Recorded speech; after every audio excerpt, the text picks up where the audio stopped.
இடுகாட்டில் புதைக்கப்பட்ட சிறுமி ஒருவரின் உடல் தோண்டி எடுத்து கடத்தப்பட்டுள்ளதாக பெற்றோர் குற்றம் சாட்டிய நிலையில் தாசில்தார் முன்னிலையில் அந்த இடம் தோண்டி பார்க்கப்பட்டது.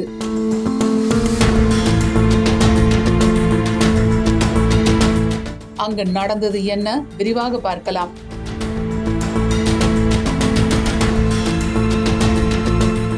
தஞ்சை மாவட்டம் கும்பகோணத்தை அடுத்த பந்தநல்லூர் அருகே அரசடி கிராமத்தை சேர்ந்த தங்கராசு லாரி டிரைவராக வேலை பார்த்து வருகிறார். இவரது மனைவி மேகலா. இவர்களுக்கு 3 பெண் குழந்தைகள் உள்ளனர். இவர்களில் ஒரு சிறுமிக்கு திடீரென உடல்நலக்குறைவு ஏற்பட்டது. இதையடுத்து மயிலாடுதுறை அரசு மருத்துவமனையில் சிகிச்சைக்காக அனுமதித்தனர். பின்னர் மேல் சிகிச்சைக்காக திருவாரூர் அரசு மருத்துவக் கல்லூரி மருத்துவமனைக்கு கொண்டு சென்றனர். அங்கு சிகிச்சை பலனின்றி சிறுமி உயிரிழந்தார். அவரது உடல் குடும்பத்தினரின் முறைப்படி இறுதிச் சடங்குகள் செய்யப்பட்டு மண்ணியாறு இடுகாட்டில் புதைக்கப்பட்டது.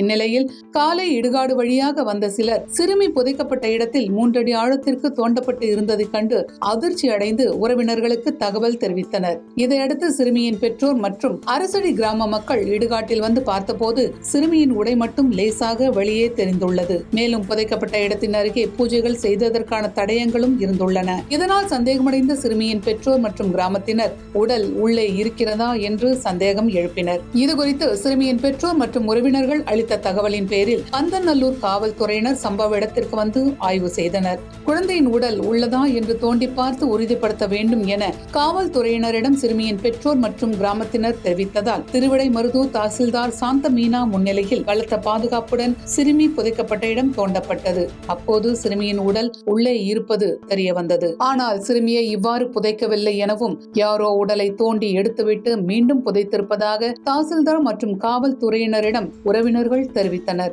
இதுகுறித்து சிறுமியின் பெற்றோரிடம் காவல்துறையினர் புகார் பெற்றனர். இந்நிலையில் அவர்கள் சம்மதத்துடன் சிறுமியின் உடல் மீண்டும் அதே இடத்தில் புதைக்கப்பட்டது. சிறுமியின் பெற்றோர் கொடுத்த புகாரின் அடிப்படையில் காவல்துறையினர் விசாரணை மேற்கொண்டுள்ளனர். சிறுமி புதைக்கப்பட்ட இடத்தை தோண்டி உடல் கடத்தப்பட்டிருப்பதாக அந்த பகுதி முழுவதும் தகவல் பரவிய நிலையில் ஏராளமானோர் அங்கு கூடியதால் பரபரப்பான சூழல் நிலவியது.